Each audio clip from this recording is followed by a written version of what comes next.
What is logic? Logic, also known as reasoning, argumentation, deduction, and inference, is the study of valid or correct inferences. More broadly, logic is the analysis and evaluation of arguments. Logic is ubiquitous in everyday life. Whether it's solving problems, making decisions, or engaging in debates, it requires the use of logical thinking. First, let's start with some important concepts in logical thinking: propositions, truth value, arguments, validity, and syllogisms. Propositions are usually in the form of declarative statements that have a definite truth value and can be judged to be true or false. So what are truth values? In logic, truth value refers to the truth or plausibility of a proposition or statement. In propositional logic, we usually use two truth values to indicate the truth of a proposition: true and false.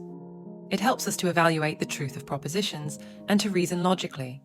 By analyzing the truth value of a proposition, we can determine whether an argument is valid or not, and thus make correct inferences and judgments. Next, let's discuss the concepts of arguments and validity. An argument is a set of propositions or premises designed to support or justify a conclusion. With a valid argument, we can deduce a reasonable conclusion. In an argument, validity is crucial. Validity refers to the formal correctness of a reasoning or argument. If a reasoning or argument is valid, it means that if the premises are all true, then the conclusion must also be true. In other words, validity is concerned with whether the logical structure of an argument is correct. Syllogisms, on the other hand, are specific types of logical argument that consist of three propositions, two premises, and a conclusion.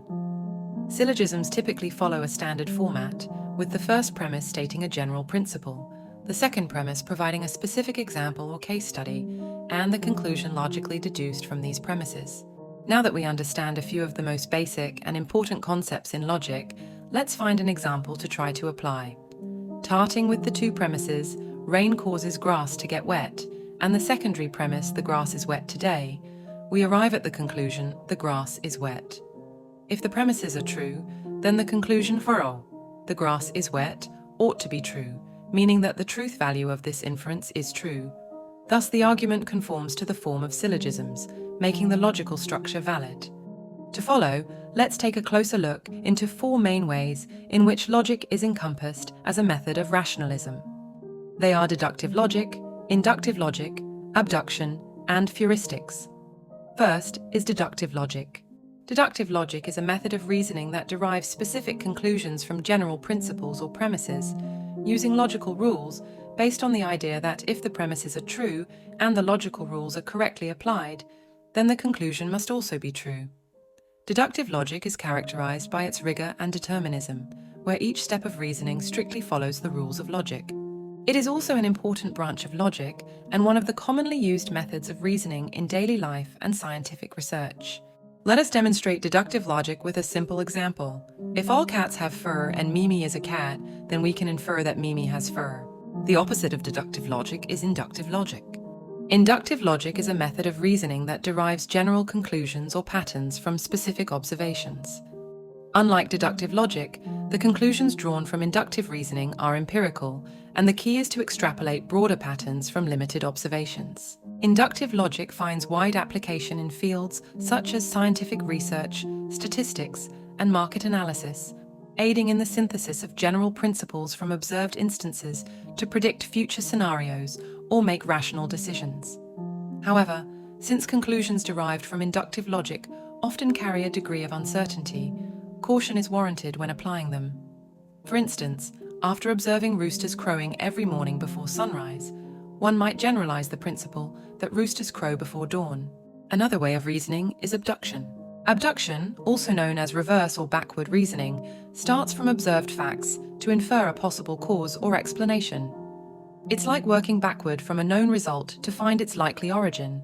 Philosopher Charles Sanders Peirce introduced abduction to modern logic, initially using it to explain observations, and later to establish new rules based on new observations. In abduction, we observe a phenomenon and try to determine its probable cause, often used in problem-solving, decision-making, and research.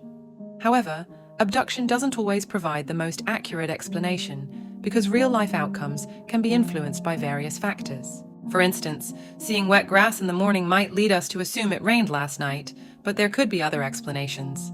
Simply put, abduction is used to determine premises, drawing on conclusions and rules to explain them. Detectives often rely on this approach in their investigations. The final approach is heuristics. Heuristic reasoning, unlike the first three methods, relies on experience and intuition, using simplified rules or intuition for quick judgments. These rules may stem from personal experience, cultural background, or social context, rather than rigorous logic or evidence.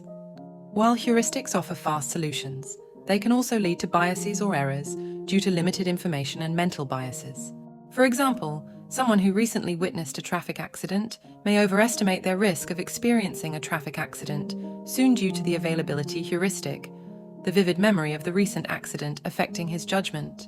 Next section, fallacy. Fallacies are erroneous ideas or illogical inferences that arise in the course of reasoning or argumentation, leading to unreliable or unreasonable conclusions. They may occur due to logical errors, lack of information, bias, or misunderstanding. In philosophy, fallacies are categorized into formal and non-formal fallacies.